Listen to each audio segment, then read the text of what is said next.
নমস্কার বন্ধুরা। আজকে যুব শক্তি কার্ড নিয়ে আলোচনা করব। অনেক মানুষের অনেক প্রশ্ন যে কবে পাবো, কবে থেকে টাকা পাবো, কবে থেকে পাবো না, নতুন আবেদন হবে নাকি নতুন আবেদন হবে না, সব বিষয়ে আমি আলোচনা করব।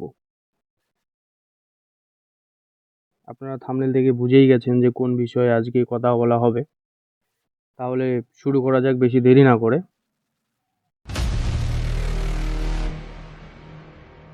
পশ্চিমবঙ্গের বেকার যুবক যুবতীদের জন্য বড় সুখবর নিয়ে আসতে চলেছে নতুন যুবশক্তি ভরসা কার্ড প্রকল্প। নির্বাচনীয় প্রচারের আগেই বিজেপি সরকার ঘোষণা করেছিল বেকারদের জন্য ৩,০০০ টাকা করে দেওয়া হবে। বিশেষ করে রাজ্য নতুন সরকারের তরফে নির্বাচনী প্রতিশ্রুতি অন্যতম গুরুত্বপূর্ণ অংশ ছিল কর্মহীন তরুণ তরুণীদের আর্থিক সহায়তা প্রদান। সেই প্রতিশ্রুতিকে বাস্তব রূপ দিতে এবার দ্রুত চালু হতে চলেছে এই নতুন প্রকল্প। দেখতে পাচ্ছেন, সূত্রের খবর, এই প্রকল্পের আওতায় যোগ্য বেকার যুবক যুবতী প্রতি মাসে ৩,০০০ টাকা করে আর্থিক সহায়তা দেওয়া হবে। ফলে ইতিমধ্যে রাজ্য জুড়ে এই প্রকল্প নিয়ে ব্যাপক আগ্রহ তৈরি হয়েছে। বিশেষ করে যারা বেকার রয়েছে এবং যারা দীর্ঘদিন ধরে চাকরির প্রস্তুতি নিচ্ছেন বা কর্মসংস্থানের অপেক্ষায় রয়েছেন, তাদের কাছে এই প্রকল্পটি একটি বড় স্বস্তি এনে দিতে পারে বলে মনে করেছেন অনেকেই। তবে এখনও পর্যন্ত সরকারিভাবে পূর্ণাঙ্গ বিজ্ঞপ্তি প্রকাশ না হলে বিভিন্ন প্রশাসনিক সূত্র থেকে একাধিক গুরুত্বপূর্ণ তথ্য সামনে এসেছে। চলুন জেনে নেওয়া যাক যুবশক্তি ভরসা কার্ড প্রকল্পের সম্ভাব্য নিয়ম, যোগ্যতা, আবেদন পদ্ধতি এবং নতুন আপডেট। প্রশ্ন: কি এই যুবশক্তি ভরসা কার্ড প্রকল্প? যুবশক্তি ভরসা কার্ড মূলত বেকার যুবক যুবতীদের জন্য সম্ভাব্য মাসিক আর্থিক সহায়তা প্রকল্প। এর মধ্যে প্রতি মাসে বেকার যুবক যুবতীর ৩,০০০ টাকা করে দেওয়া হবে। নির্বাচনের আগে প্রচারে জানানো হয়েছিল কর্মসংস্থান না হওয়া পর্যন্ত নির্দিষ্ট বয়সের তরুণ তরুণীদের মাসিক ভাতা দেওয়া হবে।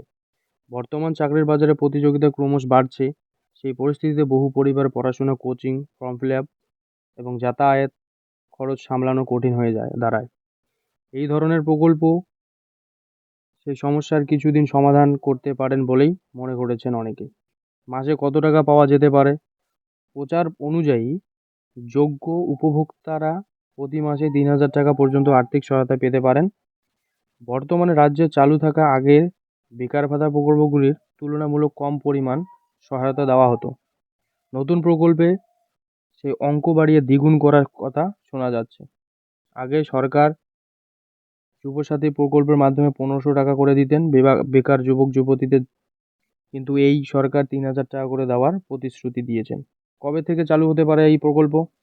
প্রশাসনিক মহলে সূত্র অনুযায়ী নতুন সরকার গঠনের প্রক্রিয়া সম্পূর্ণ হওয়ার পর জুন মাস থেকেই বিভিন্ন জনমুখী প্রকল্প ধাপে ধাপে শুরু হতে পারে। কারা এই প্রকল্পের সুবিধা পেতে পারেন? প্রাথমিকভাবে যে তথ্য সামনে এসেছে তাতে সম্ভাব্য যোগ্যতার মধ্যে থাকতে হবে: পশ্চিমবঙ্গের স্থায়ী বাসিন্দা হতে হবে, বয়স ২১ থেকে ৪০ বছরের মধ্যে হতে হবে, আবেদনকারীকে বেকার হতে হবে, নির্দিষ্ট শিক্ষাগত যোগ্যতা থাকতে হবে অর্থাৎ মাধ্যমিক পাস, সরকারি চাকরিতে কর্মরত হলে আবেদন করা যাবে না।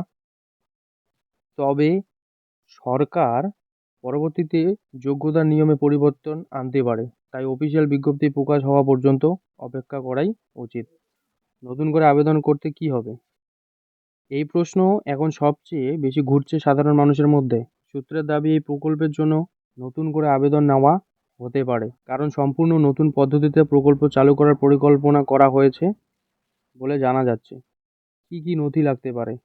যদিও আনুষ্ঠানিক তালিকা এখনো প্রকাশ হয়নি, তবুও সম্ভাব্য কিছু নথির কথা শোনা যাচ্ছে: আধার কার্ড, ভোটার কার্ড, মাধ্যমিক বা উচ্চ মাধ্যমিক মার্কশিট, জন্ম সার্টিফিকেটের জন্ম তারিখের প্রমাণপত্র, বাসস্থানের প্রমাণপত্র, ব্যাংক পাসবুক, পাসপোর্ট সাইজ ছবি, মোবাইল নম্বর, বেকারত্ব সংক্রান্ত ঘোষণা।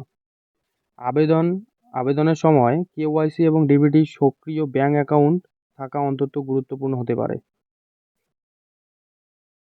কমেন্টে জানাবেন যদি ডিবিটি লিঙ্ক কেউ করতে চান, তাহলে আমি আরেকটি ভিডিও বানিয়ে দেবো, সেটা দেখে একদম ভালো করে ডিবিটি লিঙ্কটা করে রাখবেন। টাকা কিভাবে দেওয়া হতে পারে? প্রশাসনিক সূত্র অনুযায়ী ডাইরেক্ট বেনিফিট ট্রান্সফার অর্থাৎ ডিবিটি ব্যবস্থার মাধ্যমে আবেদনকারীকে ব্যাংক অ্যাকাউন্টে সরাসরি টাকা পাঠানো হতে পারে। তাই আবেদনকারীদের এখন থেকেই নিজের ব্যাংক অ্যাকাউন্ট, আধার লিঙ্ক, কেওয়াইসি আপডেট রাখার পরামর্শ দিচ্ছেন বিশেষজ্ঞরা। যুবশক্তি ভরসা কার্ড প্রকল্প ঘিরে রাজ্যের বেকার যুবক যুবতীদের মধ্যে এখন ব্যাপক আগ্রহ তৈরি হয়েছে। বিশেষ করে যারা বেকার রয়েছেন তাদের মধ্যে এই প্রকল্পটি বিশেষ আলোড়ন সৃষ্টি করেছে। মাসে 3,000 অনেকের কাছেই বড় স্বস্তির খবর। তবে এখনও পর্যন্ত প্রকল্প সংক্রান্ত চূড়ান্ত সরকারি নির্দেশিকা প্রকাশিত হয়নি। আগামী কয়েক সপ্তাহের মধ্যেই এই প্রকল্প নিয়ে আরও স্পষ্ট তথ্য সামনে আসতে পারে বলে মনে করা হচ্ছে। তবে এই সম্বন্ধে বা যুবশক্তি ব্যাপারে আমি কোনো খবর পেলে ভিডিও বানিয়ে আপনাদের মাঝে তুলে ধরবো। আর এই ভিডিওটা এই পর্যন্তই। ভিডিওটা যদি ভালো লাগে বা ইম্পর্টেন্ট বা কারো যদি হেল্প মনে হয় তাহলে ভিডিওটি লাইক, কমেন্ট, শেয়ার করে রাখবেন। আর এখন থেকে এই চ্যানেলে প্রতিনিয়ত ভিডিও আসতেই থাকবে। তাহলে দেখা হচ্ছে পরবর্তী ভিডিওতে। ভালো থাকবেন, সুস্থ থাকবেন। ধন্যবাদ।